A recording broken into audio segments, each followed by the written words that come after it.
Dios les bendiga, hermanos, en esta noche, puestos de pie para empezar nuestro estudio. En esta noche vamos a empezar en el tabernáculo y pues es algo muy interesante también. Tiene mucho significado en relación al Señor Jesucristo.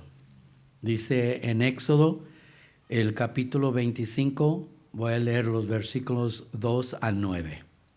Éxodo 25, 2 al 9, dice a la letra: Di a los hijos de Israel que tomen para mí ofrenda. De todo varón que la diere de su voluntad, de corazón tomaréis mi ofrenda.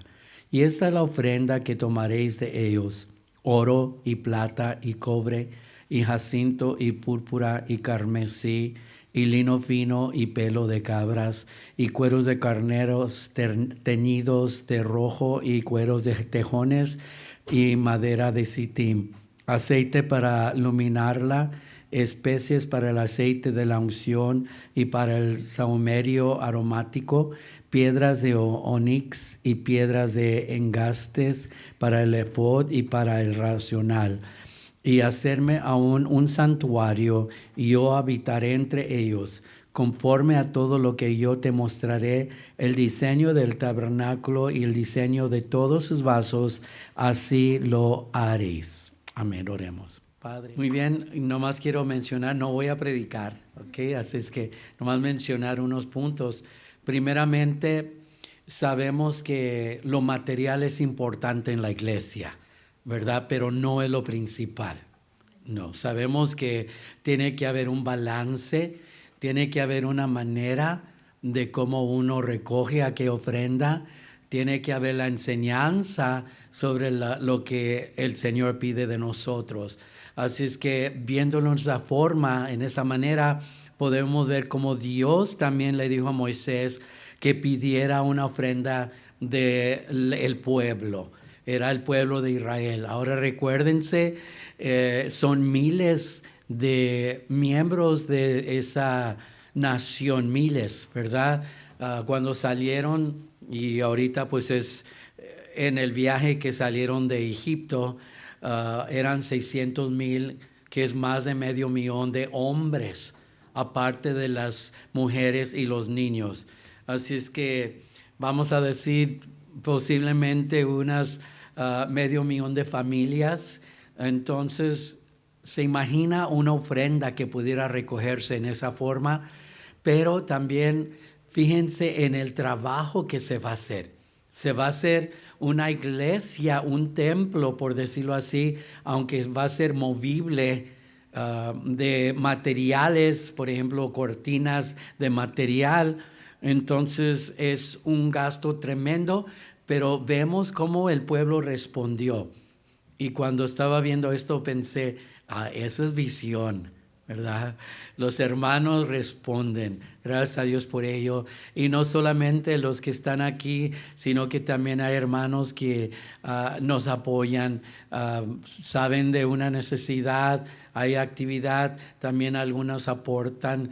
Y no importa la cantidad que ellos aporten, sino que es la disposición y la unidad que ellos sienten con nosotros y que a la vez los mueve a seguir orando por nosotros. Así es que hasta el punto que Moisés tuvo que decir, ya no, ¿verdad? Ya hay suficiente. Así es que gracias a Dios por la disposición de aquel pueblo. Entonces vemos el propósito del templo. Dice, para que yo habite en medio del pueblo. Eso iba a ser una indicación para Israel, que no van solos. Y yo creo sencillamente por ver, vamos a estudiar en esta lección, hablar un poco de cómo los guiaba Dios. Se imagina de noche un fuego, una columna de fuego. Para el pueblo de Israel era luz y guianza. Esto era en la noche.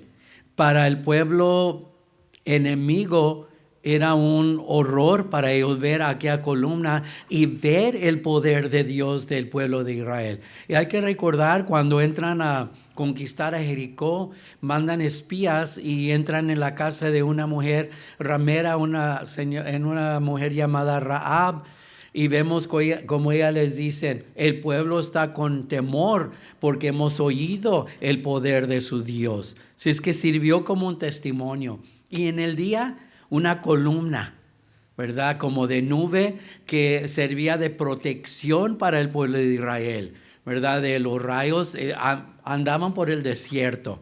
Así es que se imagina, las hermanas tuvieron que usar la misma ropa por 40 años, no hubo tiendas y pues su ropa no se gastaba, ¿verdad? Y pues comían pan celestial, el maná, y pues cuando quisieron carne, Dios les dio carne.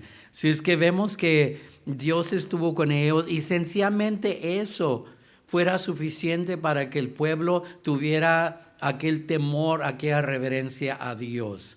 Si es que cuando yo meditaba en eso, también pensaba cómo Dios usa milagros, que milagros incluyen milagros de sanidad, pero milagros de otra forma. Protección de algún peligro, detener la naturaleza para proteger a su pueblo, una necesidad material, una necesidad física. Vemos que esos son llamados milagros, y aquí vemos que estos fueron milagros. Entonces, el pueblo tenía, aparte de eso, también la seguridad que Dios estaba con ellos, porque si recuerden, cuando el tabernáculo fue dedicado, descendió una nube sobre ella, y entonces después se quedó un fuego ahí que se llama el Shekinah fuego, que era la presencia del Señor en medio del pueblo. Así es que, ¿qué más quería el pueblo de Israel? Estaban en camino a un lugar prometido que dice la Biblia que fluía leche y miel. Ahora, no crean que la leche salía como de las fuentes. Sabemos que literalmente no era eso, pero que era un lugar muy fructífero. Yo me acuerdo en una convención, mi esposa hizo una presentación, un drama sobre los espías, ¿verdad? Y era su tema para esa convención. Y le pidió a una hermana porque dice la Biblia que cuando entraron los espías a la tierra prometida, que regresaron con racimas de uvas cargando entre los dos hombres, ¿verdad? Entonces las uvas tenían que ser grandes, era un lugar muy fértil, un lugar muy rico, no solamente en vegetación o fruta, sino que también en minerales. Por eso era llamado el fértil media luna, porque es como el shape, la figura de esa tierra. Así es que mi esposa hizo esa presentación, y cuando los hermanos entraron, ¿verdad?, cargando aquel racimo, y las uvas, se veían bien ricas las uvas, porque una hermana sopló globos y los de morado, y pues parecían uvas, y todos reaccionaron, ¿verdad? Y así es que se imagina a dónde iban. Es como ahorita nosotros, ¿a dónde vamos? A la tierra prometida, pero no es Israel, es en el cielo con el Señor. Así es que este templo era portable, se podían mover, tenía la columna de nube de día y la columna de fuego de noche. Estas columnas también no solamente los guiaban, sino que era la forma que Dios les indicaba. Cuando seguía aquella nube, entonces ellos seguían caminando, o aquella columna de fuego. Y cuando se sostenía por días, entonces sabían que iban a estar ahí tiempo, ¿verdad? Quizá años, quizá meses, pero ya tenían que armar todo y estaban en su campamento, y pues ahí tenían su servicio a Dios. Y eran 40 años, ¿verdad? Y que nunca los dejaron. Nunca cesó el pan de caer del cielo hasta que entraron a su tierra prometida. Así es que cómo Dios demuestra, ¿verdad?, su presencia entre el pueblo.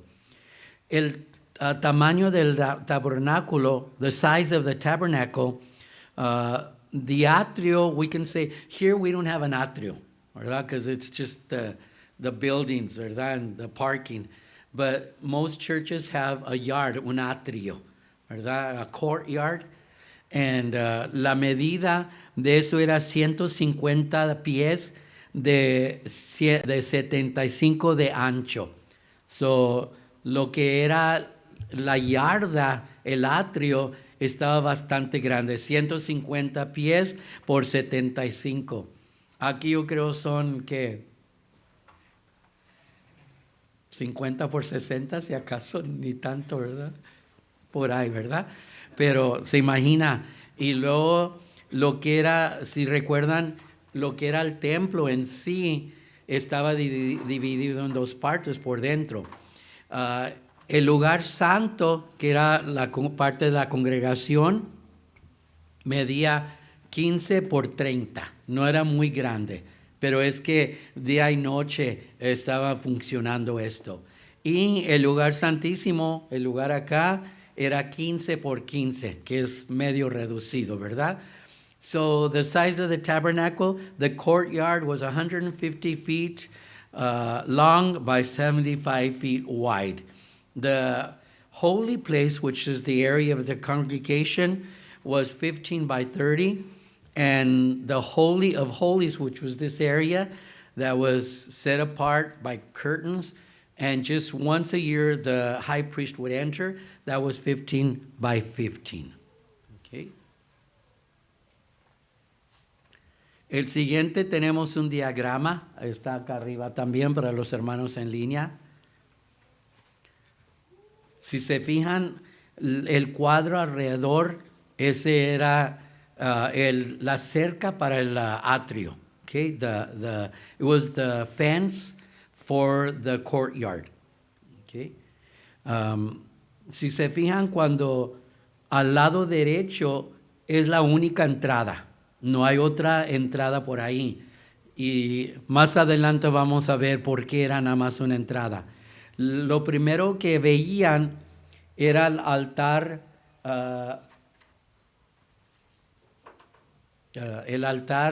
de los sacrificios, which is the altar or burnt offering, where they did the burnt offering sacrifices. Y luego, okay, in Spanish, I said the first thing you see on the right-hand side is the gate. There was only one entrance to there, one gate, and there's a reason for that. Then the next thing you see is that altar of the burnt offerings. That's where the general offerings were made. And then the laver, el lavacro, era donde los sacerdotes se lavaban, ¿verdad? No podían entrar sin primero lavarse.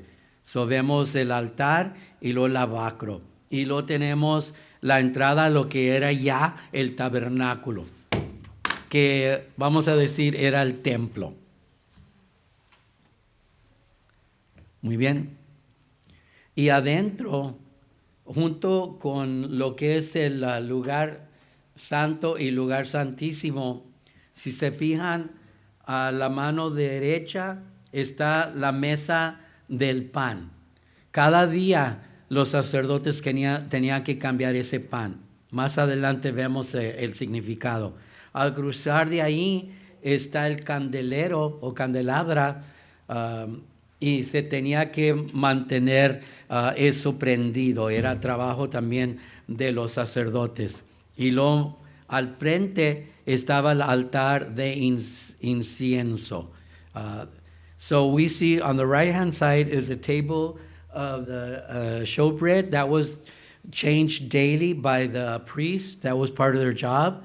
Then on the left-hand side, or at the bottom, we can say, was a lampstand. And those candles had to be lit all the time, and that was a job of the priests also. Then we see the altar of incense, and sometimes some of the blood from the offering, the altar of offering, was spread on that altar. And then sometimes, once a year, it was spread into the Holy of Holy Places. So ahí tenemos la mesa del pan, el candelero y luego el altar de incienso. Y más entrando, ahí tenemos el arca del pacto, y en inglés está un poquito más específico. It's called the altar with the mercy seat. The cover was considered the mercy seat, and that has great significance also. And everything, the materials that were used had significance also, and all related to the sacrifice of Jesus Christ. So entrando ahí está el arca del pacto, pero también la tapa era llamada el asiento de misericordia. Y eso también tiene significado. Y todo esto, aún los materiales, todo tiene que ver con el sacrificio del Señor Jesús. ¿Quién recuerda cuándo es la primera vez que se menciona el futuro sacrificio del Señor Jesús? ¿Recuerdan cuando Adán y Eva pecaron? Que se cubrieron con hojas. ¿Y qué hizo el Señor? Dios. ¿Recuerdan qué hizo Dios? Sí. Él mató un animal y los cubrió con las pieles. Ahí fue la sangre inocente de un animal, simbolizando los sacrificios, y el sacrificio máximo iba a ser el del Señor Jesucristo. En la Biblia es la primera vez que menciona la Biblia, ¿verdad?, tocante la venida del Mesías. Muy bien. Okay, ya mencionamos los 7 muebles. There were 6 pieces of furniture, and we already talked about them, and here I'll just read through. The first one is the altar of bronze, el altar de sacrificio. El 2 es el lavacro, the laver of washing, where the priest would wash before they went in. Tercero, el candelero de oro, the golden lampstand. 4, mesa de pan, golden table of showbread. El altar de incienso, the golden ark of incense. Y 6 era el arca del pacto, the golden ark and mercy seat. Muy bien. Esta construcción tenía 3 puertas. Si quieren fijarse una vez más aquí en el diagrama, aquí tenemos puerta número 1, puerta 2 y puerta 3. No eran puertas de salida, solamente esta, entrada y salida, pero las otras era dentro del mismo edificio, vamos a llamarle así. Muy bien, había la puerta del atrio, the door to the courtyard, la puerta al lugar santo, the door to the holy place, y la puerta al lugar santísimo, the door to the holy of holies. Y enseguida tenemos el diagrama del altar del sacrificio, the altar of burnt offerings. Vamos a ir por las notas, pero puede ir fijándose en el diagrama para entender un poco más. Muy bien, vamos a hablar de eso primero. El primer mueble, el altar de bronce. Al entrar al atrio estaba el altar de bronce. ¿Qué era el propósito de este altar de bronce? Es donde hacían los sacrificios de los animales. El propósito del animal, y recuerden, no eran solamente corderos, sino que toros también, de acuerdo al sacrificio que se iba a hacer. A veces eran sencillamente palomas, si era una ofrenda o sacrificio de paz, o a veces también solamente de pan. Así es que eran diferentes sacrificios de acuerdo a, animales o cosas de acuerdo al sacrificio que se iba a llevar a cabo. Y esto era por el pecado del humano. Esto nos habla de la cruz de Cristo, por lo cual tenemos acceso a Dios. Recuerden que cuando el Señor Jesús muere al momento que los sacrificios eran hechos por los sacerdotes. Y luego podemos recordar que la cortina, el velo del templo, de adentro de separación del lugar santo al lugar santísimo, se rompe en el momento que Jesús muere y se abre. Y es como ahora nosotros tenemos acceso a Dios. En ese tiempo tenían que ir por el sacerdote. Y aquí nos dice, ¿verdad? Ahora por el sacrificio de Cristo tenemos acceso a Dios. Por eso dice en Hebreos, llegaos confiadamente al trono de la gracia. So ya cualquiera, y no nomás incluye los creyentes, sino que toda persona tiene acceso a Dios. Ningún otro lugar del tabernáculo estaba disponible para el adorador si no había quedado solucionado el problema de los pecados a la entrada en el altar. O sea, tenía que ofrecer su sacrificio para luego poder entrar. Muy bien. Para nosotros la vida cristiana está llena de bendiciones y experiencias maravillosas, pero ninguna de ellas sería posible si no hemos pasado por la cruz de nuestro Señor Jesucristo para recibir el perdón, la limpieza de todos nuestros pecados. Esto representaba al Mesías, quien iba a morir como sacrificio final por el pecado de la humanidad. Entonces, como dije, todos tenemos acceso a Dios, pero es muy diferente el acceso que tiene el pecador con el que tiene el creyente. La Biblia dice que Dios hace que llueva sobre buenos y malos. O sea, Dios es muy misericordioso. Pero para los inconversos hay cierta limitación. Muchas veces la respuesta que ellos reciben es por la oración intercesora de nosotros los creyentes. Los padres por sus hijos, o a veces los hijos son salvos, los padres no. La intercesión unos por los otros, ¿verdad? Que intercedemos por los creyentes. Recuerdo una experiencia allá en Santa Rosa. Estábamos en el templo viejito. Era en el verano y en el valle se pone bien caliente y húmedo, ¿verdad, Raquel? Allí no podíamos tener aire central porque había agujeros donde quiera, aún en el techo, en el sheetrock, y luego había roto arriba, ¿verdad? Así es que cuando llovía no teníamos servicio, y cuando no llovía teníamos servicios, y le decía, traigan sus hard hats, ¿verdad?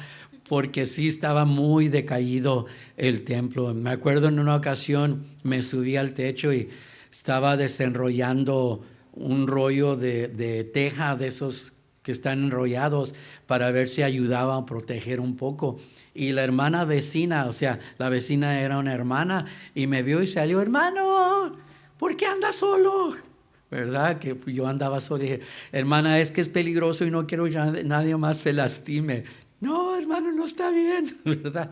Pero terminé y ya me bajé, gracias a Dios que nada pasó. Pero a esa condición estaba el templo. Entonces teníamos 2 abanicos grandes aquí, ¿verdad? A la congregación, pero todos se sentaban en medio para alcanzar, ¿verdad? El aire. Y pues estábamos cantando y de repente ¡oh! Se tragaba ¿cómo se dicen los animales chiquitos? Mosquitos, ya estamos tosiendo, ¿verdad? Y las puertas abiertas, las ventanas no las subíamos, sino que las dejábamos caer adentro de la pared, porque estaba podrido. Y me acuerdo que teníamos servicio de oración, en ese tiempo era nomás una vez al mes. Y recuerdo que pues estábamos orando con todo abierto. Y un domingo llegó un muchacho. Y este muchacho, después del servicio, estaba hablando con mi esposa y conmigo y decía, ¿saben por qué vine a la iglesia? Dijimos, no, ¿verdad? ¿Alguien te invitó? Dijo, no. Yo pasaba, decía, y yo los oía orando, y oía que decían por los vecinos, por los que no son salvos. Y yo dije, ay, están orando por mí, hermanos, y empezó a ir a la iglesia, más por esa razón. Si es que ellos alcanzan bendición por medio de nosotros, sí, claro, Dios tiene misericordia, los escucha, pero como digo, no al mismo nivel que a nosotros, porque nosotros somos sus hijos. Así es que esto era representación del Mesías, quien iba a morir. El altar nos recuerda de nuestra condición de pecadores. ¿Verdad que es bueno recordarnos de dónde vinimos, de dónde nos sacó el Señor? Había un hermano, ya está con el Señor, hermano reverendo Arnulfo Cantú. Él era del Valle y recibió su llamado bien joven y estaba en una iglesia en Far, pero luego fue mandado a Detroit, Michigan. Era una iglesia grande, la gente no era tanta, sí, antes era, si no me equivoco, era en la iglesia presbiteriana, tenía su órgano, tenía un gimnasio y muchas cosas, ¿verdad? Para los biles mensuales en el invierno eran más de $5,000. Se la pasaban preparándose todo la primavera, el verano, preparándose para esos meses porque ya con la nieve no podían hacer nada. Pero el hermano tenía su gracia y cumplían con todo aquello. Pero decía el hermano, muchas veces a los hermanos yo les digo, porque ya tenían sus buenos trabajos, algunos en las fábricas de los carros o lo que sea, les decía, recuerden de dónde vienen. Vienen de allá del valle donde piscaban algodón. No se crean o acuérdense de dónde Dios los trajo para que sean agradecidos. Y es bueno pensar de dónde nos sacó el Señor. Y yo me acuerdo, mi primo, él es ministro ahorita, fue salvo la misma noche que yo. Y él, por cierto, que queríamos que él viniera a predicar en el día del pastor, pero habían acabado de salir rumbo a la tierra prometida, así es que no, pero un día nos va a visitar. Entonces, a ver, ¿dónde estaba? Ay, se me fue.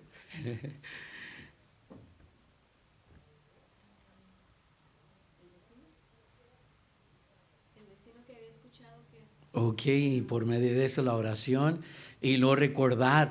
Sí, y él decía, ay, mi testimonio no tiene chiste porque yo no anduve en el mundo y nada. Y recuerdo en una ocasión, una estudiante, en ese tiempo es cuando él y yo fuimos salvos, era otro estudiante que predicó esa noche, pero ella dio campañas en su iglesia y él le dijo eso, mi testimonio no tiene chiste. Y ella le dijo, mira, yo vengo de las gangas. Y era una hermana así chiquita. Tenía 6 hermanos y eran grandotes, yo los conocí. Dice, yo me hice fuerte porque me peleaba con ellos. Y yo también les daba golpes, ¿verdad? Y dice que usaban esos cabellos de beehive con navajas ahí. Y en sus botas ahí otras navajas. Era de ganga. Un día fueron a la iglesia allá en South Key, California. Esa noche el Señor salvó como 10 de esa ganga. Y algunos llegaron a ser ministros. De perdido fueron al seminario. Y ella le decía a él, mira, sí, el Señor me salvó y me perdonó, pero no creas que de repente no vienen aquellas tentaciones, aquellos pensamientos, y yo me tengo que mantener en oración a Dios. Así es que tú debes dar gracias a Dios que nunca anduviste en eso. Eso en sí es testimonio. Si es que Él cambió. Y yo pensaba en esta forma, un muchacho bueno que aún viene a la iglesia y que ayuda como yo, que ayudaba en la iglesia y aprendía textos y concursos y todo, no era salvo. No pecaba, ¿verdad? Allá en el mundo sí tenía mis pecados, claro que no. Pero yo no andaba en drogas ni nada así, ni aun cuando me dejé de la iglesia, nunca. Yo siempre decía, yo no soy tan, perdón la palabra, tonto, para andar en drogas, para usar esas cosas. Y gracias a Dios que me libró. Pero un muchacho que estaba en la iglesia no era salvo y nunca salió, nunca dejó la iglesia. Pero al morir los dos íbamos a ir al mismo lugar, porque él siendo bueno, pero no era salvo. Yo quizá, ¿verdad?, me creía más malo o lo que sea, pero íbamos a ir al mismo lugar. Si es que hay que recordar que aunque no anduvimos en el mundo, sencillamente pensar que Dios nos ha librado por medio de la salvación de ir a la condenación eterna. Que no es suficiente eso para hacernos a nosotros agradecidos con Él y servirle hasta donde podamos con todo lo que somos. Amén. El altar nos recuerda de nuestra condición de pecadores y de que para acercarnos a Dios los pecados tienen que ser quitados de en medio, sea perdonados. El juicio de Dios sobre el pecado debe ser ejecutado, o sea, el que peca tiene que pagar las consecuencias. solo que en la gracia de Dios la víctima no es el pecador, sino un sustituto, un animal inocente. Y para nosotros el sustituto fue el Señor Jesucristo. Ahora nosotros no tenemos que ser castigados porque hemos sido perdonados de nuestros pecados y Él en vez de nosotros sufrió el castigo. Okay, the 6 pieces of furniture. Now we're going to start with the first one. It's the bronze altar of sacrifice. As you enter into the courtyard, the first thing you see is the altar of sacrifice. And in English, it's called the bronze altar. Its purpose. This is where the sacrifice of the animals was made. The purpose of the animal or the sacrifice was to take the burden of sin for humanity. And I was telling the hermanos in Spanish that the first time that God in the Bible mentions the Redeemer coming, or in other words, Jesus coming as the Messiah, is when Adam and Eve sinned. And when they realized, because their eyes were open, that they were nude, they covered themselves with leaves. Okay, but when God called them, and God knew what they have done, of course, He covered them with skins of animals. That means an innocent animal had died to cover the sins of Adam and Eve. And that's the first mention of Jesus coming to be the substitute, the sacrifice for our sins, our substitute. So this tells us of the cross of Jesus through which we have access to God. No other place in the tabernacle was accessible to the worshiper if he had not had the solution of his sins at the altar of bronze. So we had to go through that step. And I was saying that the moment that Jesus died on the cross, that moment, the veil that was keeping everybody else from entering the Holy of Holies to the presence of the Lord, it was ripped open from the top to the bottom, God giving access to everyone to come confidently to his altar. And we see that even though the believer has much more blessings, much more access to God, we see that God is merciful. And the Bible says that he makes rainfall over good and bad, or the sun come up over good and bad. And he will also hear, the prayers of those that call on him. Plus, they have the advantage that we intercede for them, or we pray for God for them. And I was saying how in Santa Rosa we had a young man come to church because when he was passing by, and at that time we didn't have AC because the church couldn't contain it. It was too holy, and I didn't mean by holy saint. It was holy because there was holes all over the place. So he heard us praying, and he heard us mentioning, we pray for the neighborhood. We pray for those that do not know you. And that got to his heart. It reached his heart, and he started going to church. And to top it off, he played the guitar. So that was a blessing for us. Okay, to us, the Christian life is full of blessings and marvelous experiences. But none of them would be possible if we had not passed through the cross of Jesus to receive forgiveness, a cleansing of all our sins. This represents the Messiah who was to die as the final sacrifice for humanity's sins. And for us that have come to him for forgiveness, now we have access through his blood, and he is our substitute for our sins. He paid the price for us, and we were forgiven of it.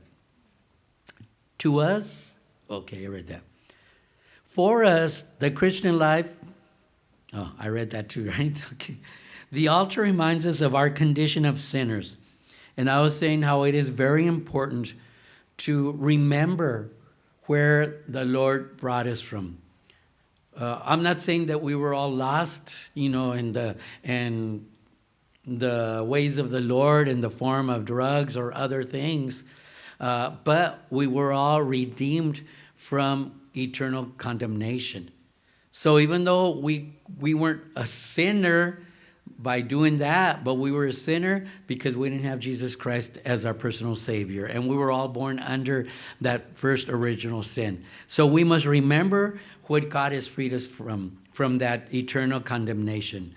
The judgment of God on the sinner should be executed, or say the sin must be met with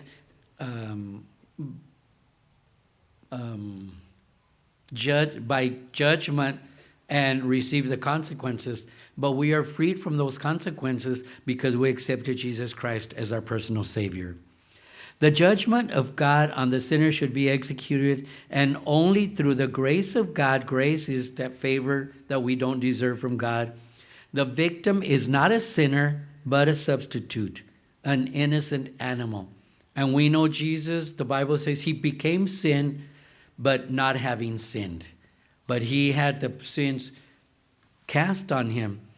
So cuando Cristo estaba sufriendo a la cruz del Calvario, uno dice, no cualquiera puede sufrir ese dolor. Sí, lo físico, pero lo moral, llevar nuestros pecados de la humanidad más bien sobre él. Eso fue una agonía moral, ¿verdad? Aparte de la física. Entonces era un dolor extremo que Dios no toleraba ver a su hijo sufriendo, y por eso se tornó y hubo aquella oscuridad. Pero Dios nunca lo dejó, aunque el Señor Jesús sí dijo, Dios mío, ¿por qué me has desamparado? Pero era por llevar nuestros pecados en aquella cruz. So that innocent animal, innocent Jesus, but he did it all for us. El altar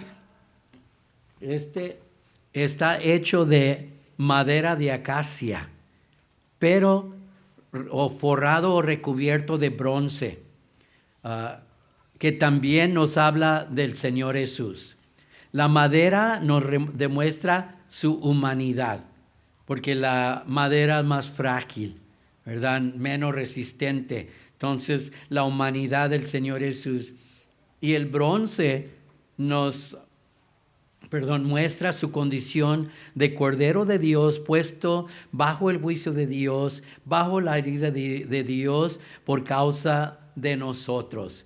Y el significado detrás de eso es cuando Juan le vio, ¿se acuerdan? En Apocalipsis 1 vemos la visión que Juan tuvo del Señor Jesús, y luego se describe, dice que sus pies eran semejantes a bronce bruñido, o sea, polished, ¿cómo se dice? Brillante, que lo habían hecho brillar, y eso es por una, ¿cómo se llama?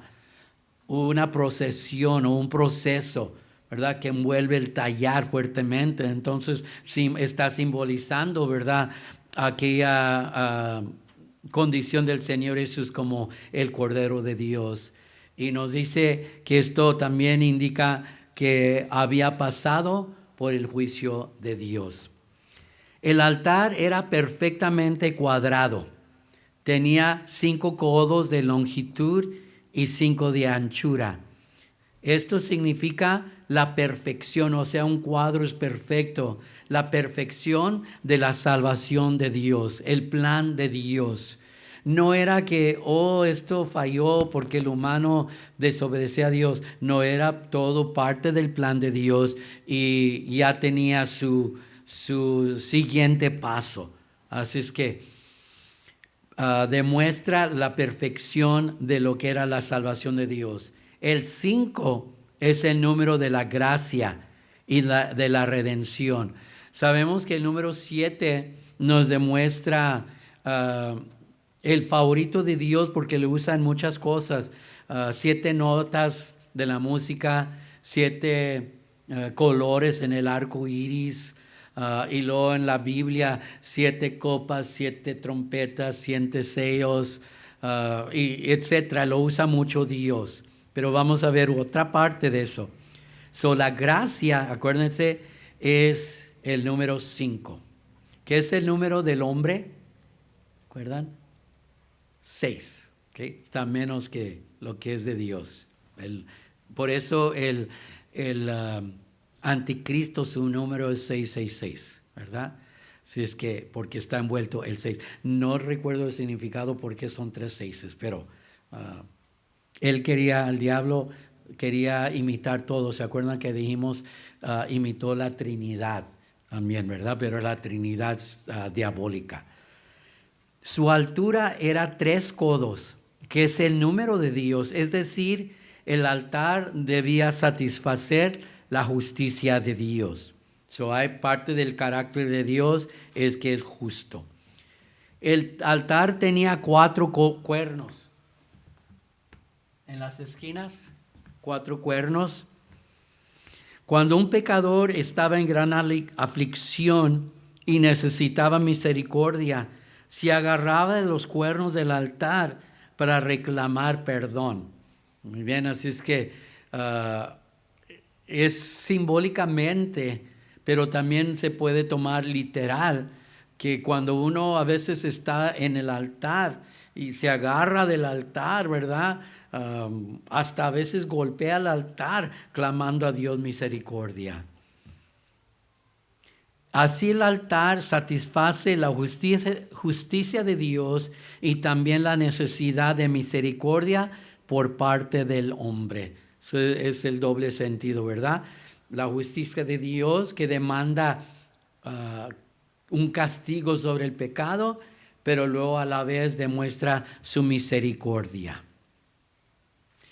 The altar is made of wood and covered with bronze. That represents Jesus. The wood represents his humanity, and the bronze his condition as the Lamb of God placed under the judgment of God, under the wrath of God because of his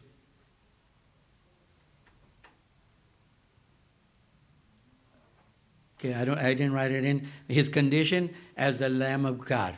Okay, when John sees Jesus in Revelation 1:15, remember that chapter? John sees the vision. Jesus is described, and it compares his feet to bronze, which has been polished, which indicates that he has passed through the judgment of God. So yes, man is a sinner, but Jesus was punished by dying on the cross for that sin, and we can come to God because Jesus has already passed through that judgment for us, and we can be forgiven. The altar was a perfect square which measured 5 elbows long by 5 wide. This represents that salvation is perfect. It's not that, God messed up. You know, he put Adam in the garden, but Adam just obeyed him. God knew, okay? He didn't cause it to happen, but he knew what would happen. So he was ready, for the continuation. Not that at moment he said, I've got to think of something else, and then he thought of Jesus. No, it was all a plan because he knows, what is going to happen next. So this 5 is the number of grace. We said grace is a favor that we do not deserve, and that's the mercy of God. So 5 represents the number of grace, of redemption. Its height was 3 elbows, which represents God's number. In other words, the altar should satisfy the justice of God. So now when we see this altar, as soon as you walk in, that's what they first saw. Now we know that that's an important step, so we can go on and then at the final end, come up to the presence of God. You had to go through that sacrifice. And so now we see how important that altar of the sacrifice was for our benefit. Okay? El altar tenía varios utensilios. O sea, cuando aquellos que asan afuera carne, fajitas, brisket, ¿qué más? Papas asadas, pero tiene sus utensilios. Los que yo tengo son de la tienda del dólar, así es que no tiene mucha fuerza. pero me valen, ¿verdad? O sea, me ayudan. Estos eran de bronce. Acuérdense que cada detallito, Dios es un Dios de detalles. No podemos decir, al cabo es para Dios, al cabo. No, Dios quiere, ¿verdad?, nuestro mejor esfuerzo para lo que estamos haciendo. Me acuerdo, había una hermana, esa hermana le encantaba platicar, ¿verdad? Y se la pasaba muchas veces en el comedor, ¿verdad? A wiri, wiri, wiri. Pero no faltaba ningún servicio. Pero el pensamiento de ella era, fui a la iglesia, pero no participó del servicio, ¿verdad? Así es que no, tenemos que nosotros envolvernos y somos, como decía el domingo, somos los ojos, los pies, las manos de Dios. Eran de bronce porque también tomaban parte en la labor del juicio sobre el pecado. Así es que insignificante para nosotros, pero para Dios importante. Era bronce porque tenían parte en aquel sacrificio. Con los calderos, que son como ollas, ¿verdad?, se recogía la ceniza. Acuérdense, el sacrificio, si era animal, muchas veces partes eran separadas y los sacerdotes, recuerden, ellos no trabajaban, se mantenían por el pueblo. Dios había establecido en esa forma para que ellos se dedicaran al templo. Entonces era usada como comida para ellos. Lo demás era quemado y luego las cenizas eran recogidas. Y nos dice que las cenizas es lo último que queda, ¿verdad? Sabemos que el hueso puede durar y todo, pero las cenizas es lo último que está relacionado con el pecado. Entonces, al ser el sacrificio y recibir el perdón, todo lo que es asociado con el pecado se tiene que limpiar de nosotros. Entonces, esas cenizas, dice que es el estado último de lo material, nos indica que todo lo asociado con el pecado debe desaparecer, ¿verdad? Las cosas viejas pasaron, y aquí todas son hechas nuevas. Amén. Los tazones eran usados para recibir la sangre, o sea, como copas, parte de la cual se derramaba abajo del altar, que era aquí alrededor. Se imagina el trabajo también de después de limpiar. Los sacerdotes no eran ocupados nomás un domingo, era diario. Y eran cientos de sacrificios. Cuando Salomón celebró la fiesta que lo dedicó, miles de animales fueron, ¿verdad?, consumidos, sacrificados. Nada más se imagina qué tan grande era el ganado que el pueblo, que era enorme, tenían. Si es que todo eso era muy importante. Parte también de las cenizas, como dije, eran derramados debajo de este altar, y parte se introducían al lugar santísimo. Ese era el lugar santo, este era el lugar santísimo. Me imagino que los guardaban hasta una vez al año que entraba el sacerdote para adentro. Los garfíos, o sea, los ganchos, se usaban para acomodar el animal sobre el altar, o sea, de ahí lo amarraban. Todo esto habla del juicio sobre el pecado y la misericordia para el pecador. El pecado en nosotros, pero luego también nosotros, era justificado por medio de ese sacrificio. El altar tiene para nosotros forma de cruz y tiene todos los recursos espirituales necesarios para que todo hombre, no importa cuán pecaminoso sea su condición, quede perfectamente en paz con Dios. Hay personas que dicen, pero yo he pecado demasiado, ¿a poco Dios me va a perdonar? La Biblia dice, aún Pablo dice que él se consideraba como el peor pecador y Dios lo perdonó. Entonces para él, ¿verdad?, para Dios no hay, ¿verdad?, que no pueda perdonar, no importa el nivel del pecado. The altar had Okay, we'll just finish this part here. The altar had other utensils, all of bronze. They were needed for the completion of the work the Levites had to do. In other words, when you're doing a barbecue, you have your tools. They were of bronze because they took part in the work of judgment over the sinner. And like when I do a barbecue, I was saying, mine come from the dollar store. I don't give importance to those. There are some people that buy special, ¿verdad? In packages, and they cost 40, 50, whatever, right? Because they take it so seriously, so joyful. And I take it, this is cheaper, okay? God didn't take shortcuts, okay? So everything had to be specific, had to be special. So these were all made of bronze. With the pans, they would gather the ashes, which is the last condition of the material. That is what is left after burning that animal.